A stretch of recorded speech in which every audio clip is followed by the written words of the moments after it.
আজ আমি শেয়ার করতে চলেছি নিজের ছাদ বাগানে বানানো লাল নোটে শাকের চচ্চড়ি। এই রেসিপিটি আপনারা সবাই কোনো না কোনো সময় ভাতের পাতে খেয়েছেন। আমি সোমাদির রান্নাঘরে সবাইকে স্বাগত। আশা করছি আপনারা সবাই খুব ভালো আছেন। খুবই সাধারণ এই রেসিপিটি, ভাতের পাতে কিন্তু এর গুরুত্ব অনেক। এই রেসিপিটি যে কোনো সময় বানিয়ে নিতে কোনো অসুবিধে হবে না। তার জন্য আমার সম্পূর্ণ ভিডিওটি দেখতে হবে। আমার চ্যানেলের নতুন বন্ধু হলে চ্যানেলটিকে সাবস্ক্রাইব করে পাশে থাকা বেল আইকনটি প্রেস করে রাখবেন, যাতে আমার সমস্ত রান্নার নোটিফিকেশান সবার আগে আপনাদের কাছে পৌঁছে যায়। আর ফেসবুক বন্ধুদের কাছে অনুরোধ পেজটিকে ফলো করার জন্য। চলুন দেখে নেওয়া যাক রেসিপিটি।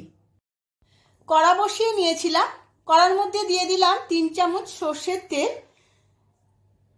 প্রথমেই আমি বড়িগুলো ভেজে নেব। এখানে আমি বিউলির ডালের ছোট বড়ি নিয়েছি, আপনারা চাইলে যে কোনো রকমের ডালের বড়ি নিতে পারেন। বড়িগুলো একটু লাল লাল করে ভেজে নিতে হবে।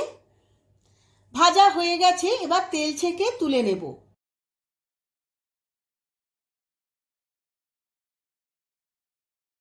পরবর্তী পর্যায়ে ওই একই তেলে দিয়ে দিলাম 2 শুকনো লঙ্কা, 1/2 চামচ 5 ফোড়ন।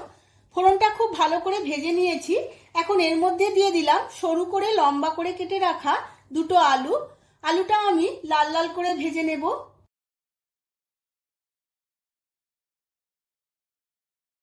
আলুটা রাঙা রাঙা করে ভাজা হয়ে গেছে। এখন এর মধ্যে দিয়ে দেব কুচনো পেঁয়াজ একটা। পেঁয়াজটাও আমি আলুর সাথে খুব ভালো করে ভেজে নেব। পেঁয়াজ আর আলু রাঙা রাঙা করে ভাজা হয়ে গেছে। এখন এর মধ্যে দিয়ে দেব 1 চামচ হলুদ গুঁড়ো আর 1 চামচ ঝাল লঙ্কার গুঁড়ো। সমস্ত কিছু আবারও 2-1 মিনিট নাড়াচাড়া করে নেব। ঝালের পরিমাণটা আপনারা যেমন খাবেন তেমনই দেবেন।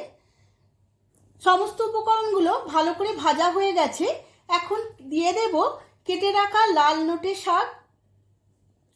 একটু ছোট ছোট করে কেটে নিয়েছিলাম।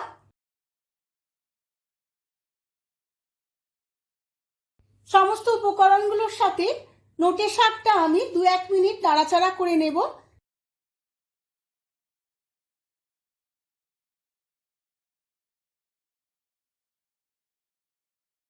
সমস্ত উপকরণগুলো নাড়াচাড়া করে নেওয়ার ফলে অনেকটাই নরম হয়ে গেছে।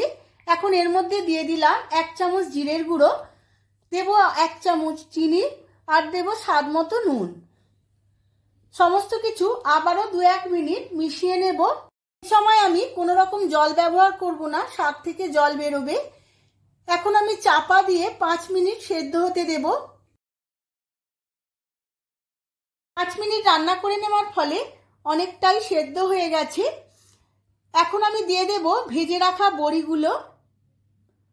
বড়িগুলো দিয়ে আরও 2-1 মিনিট নাড়াচাড়া করে নেব।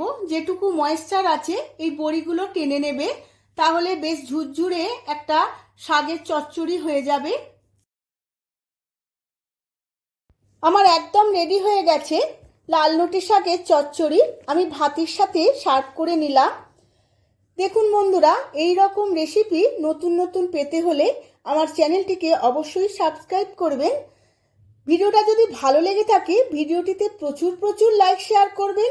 আর কেমন হয়েছে আমাকে কমেন্ট করে জানাতে কিন্তু ভুলবেন না। ধন্যবাদ।